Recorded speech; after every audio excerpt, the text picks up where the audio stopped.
welcome back to Joystick News. Today we're going to be talking about Diablo 4, one of the most highly anticipated releases of the year. After 2 beta weekends granting access to a sizable chunk of the game, many players are concerned about the repetitive dungeon structure. Let's dive in and take a closer look. Blizzard announced that over 1 million players reached level 20 during the early access beta alone, speaking volumes to the popularity and hype for the upcoming action RPG. While overall reception to the Diablo 4 beta has been positive, a few significant concerns have arisen within the community that could demonstrate a troubled future for the title. Diablo 4 offers a fully explorable and shared open world where players travel seamlessly between 5 distinct zones alongside other players, with one zone even being dedicated to PvP. This makes Diablo 4 feel more like an MMO than any previous title in the series, allowing players to interact with each other while questing, completing public events, and fighting world bosses. However, dungeons appear to be one of the game's weakest points. After running a dungeon just a few times, it becomes easy to predict the basic layout each time, and the objectives within dungeons consistently halt progress, leading to repetitive and frustrating backtracking.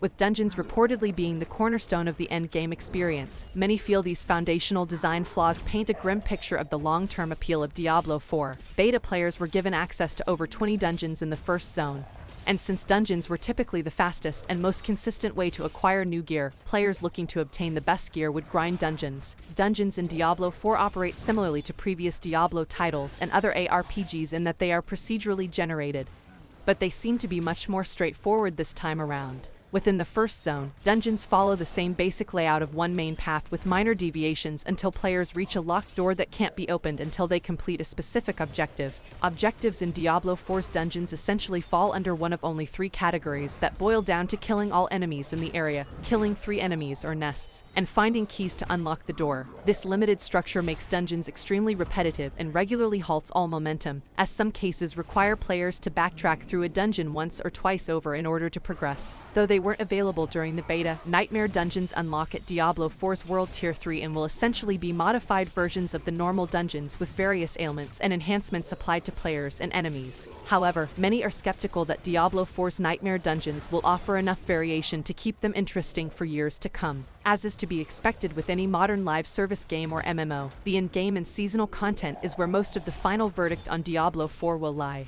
Blizzard is expected to provide more details on Diablo 4 Second's in-game content soon.